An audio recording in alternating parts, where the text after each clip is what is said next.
J'ai l'impression que les gens ils se figurent l'agriculteur, donc soit les agriculteurs vraiment arriérés dans le fin fond de la campagne, avec le béret, les poules, les cochons, voilà.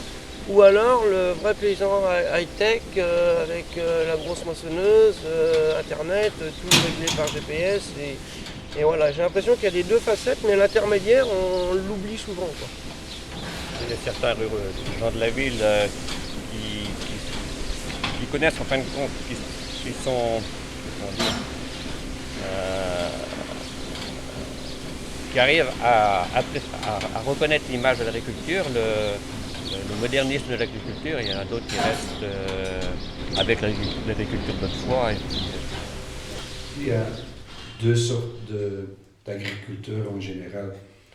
Il y a des agriculteurs qui ont hérité des hectares de terre, et chez l'un c'est des patates, chez l'autre c'est du maïs, chez d'autres c'est des vignes, et ils veulent avoir le maximum de rendement de leurs hectares, le maximum d'argent sur leurs hectares de terre. Et ce sont aussi des agriculteurs. Ce sont des agriculteurs modernes. Moi, je préfère les autres agriculteurs qui sont très passionnés, qui ont aussi leur terre, mais qui veulent travailler dans et avec la terre, et qui sont contents que la terre donne quelque chose aux gens. C'est différent, je crois.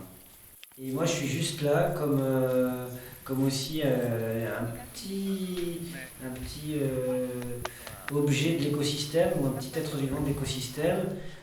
Et avec mes sens, je vais à un moment donné décider de ramasser telle ou telle chose, de faire telle ou telle action. Et c'est juste ça mon métier, c'est de composer avec la nature. Entre autres, c'est vrai qu'au début, j'ai été, pour différentes raisons, plus mêlé dans le monde du raisin, donc voilà. Après, tout ce qui a trait à la nature, finalement, m'intéresse, et je ne peux pas y être insensible.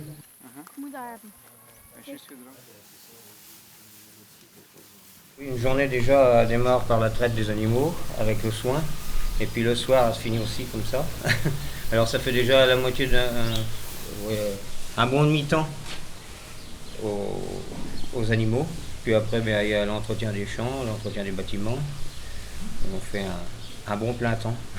À l'agriculture, on ne compte pas trop notre temps parce que souvent on dépasse les 35 heures largement.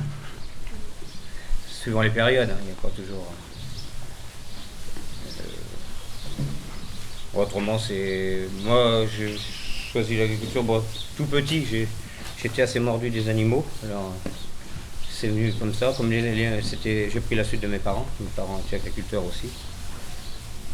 Alors, c'est venu naturellement comme ça. Au début, on le dit, il y a un décalage, mais on le fait. Et puis, plus ça avance, il y a la fatigue aidant. On se dit quand même, mince, les autres ils sont 35 heures au boulot et puis le reste du temps, les 5 semaines de vacances, etc. Nous, on se permet de prendre 15 jours par an, en 2 fois, c'est déjà pas mal, mais bon, il y a quand même une différence qui est importante. Pour arriver à la fin, il y en a qui disent oui, vous avez du bien, vous avez un capital, mais bon, à presque 60 ans, on voit qu'on ne se permet plus les loisirs qu'on se permettait, enfin les loisirs ou les petites joies qu'on se permettait il y a 25 ans. On arrêtait quand même beaucoup plus tôt. Maintenant, le soir, on arrête à 8h tous les soirs quand c'est pour 8h30. Avant, à 7h, on était libre. Bon, après, on pouvait profiter un petit peu le soir, l'été, d'aller se promener. Mais plus ça va, on est pris par les bestiaux, quoi. Et puis, on est trop bloqué chez nous, quoi. C'est difficile, quoi, parce qu'on est très très pris, étant donné que l'on fait des céréales et la vigne. Parce que tout s'enclenche. Chaque saison est... Voilà. Là, c'est les moissons. Après, il va falloir préparer la cave, les pressoirs pour la vendange. Après, il y a la vinification. Au mois de novembre, il faut semer les blés. Donc voilà, et après, au mois de décembre, il y a tout le filtrage des vins à préparer. Janvier, c'est la taille de la vigne. Janvier, février. Et puis après, mars, c'est les semis de printemps. Donc voilà, ça n'arrête pas. On fait un week-end sur 2. Un week-end du vendredi soir au lundi matin où on ne travaille pas. Et le week-end d'après, soit on est de permanence, soit on est de garde. Alors je m'explique, quand on est de permanence, c'est-à-dire qu'on reste 2 sur l'exploitation. Celui qui est de garde travaille du vendredi soir jusqu'au dimanche matin. Et puis celui qui est de permanence, il travaille que le samedi matin. Et il vient en appui le reste du week-end si l'autre a besoin. Donc ça aussi, il n'y a pas beaucoup d'exploitations, notamment laitières, qui fonctionnent comme ça. Il y en a très peu.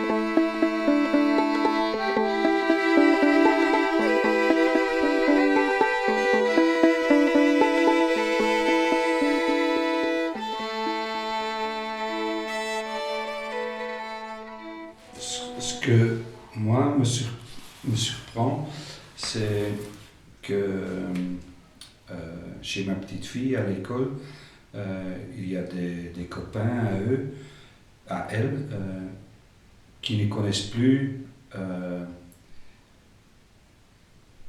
une chèvre ou une vache, c'est très bizarre, ou un poulet. Ils connaissent un poulet, ah oui, c'est ces 2 filets dans un truc à Isimo, dans les grandes surfaces, mais ils ne connaissent pas un poulet. Et c'est pour ça que c'est important d'ouvrir ses portes quand on est à la campagne aux écoles. Parce que au moins les enfants, si on a réussi à leur faire passer un moment magique, ils se souviennent que ils peuvent se souvenir que voilà, il y a des endroits voilà, naturels et puis l'autre facette du monde. Et s'ils ont la chance de se souvenir que les deux existent, et ils auront la possibilité de faire le choix du monde qu'ils préfèrent. 2 ou 3 fois par an, on reçoit des classes. Ça va des petits jusqu'à des jeunes jusqu'à une quinzaine d'années. Ils adorent venir. Il y en a, ils viennent pour la première fois. Il n'y en a quand même pas beaucoup parce qu'il y a toujours le tonton ou la tata ou je sais pas, quelqu'un qui connaissent très très bien et qui ont un élevage ou qui sont agriculteurs. Nous avons des clients de la ville là, qui apprécient beaucoup la vie de la campagne et les produits surtout de la campagne. Forcément ils viennent pour le vin, mais si j'avais d'autres produits à vendre, ils seraient tout à fait preneurs. Ah oui, tout à fait. Ne serait-ce que bien souvent, ils me demandent s'il y a des œufs, des lapins, des poules. Voilà. Ah oui, ils sont très friands des produits à la ferme. On est peut-être un peu pessimiste dans les campagnes, mais on a l'impression qu'on est mal vu, mais je pense que les gens ils commencent à reprendre du recul avec ça et ils ont envie de venir voir ce qui se passe sur le terrain un peu plus, notamment avec la vente directe. On voit que la vente directe marche de plus en plus chez les agriculteurs, donc c'est bien que les gens s'intéressent à ce qui se fait vraiment dans nos fermes.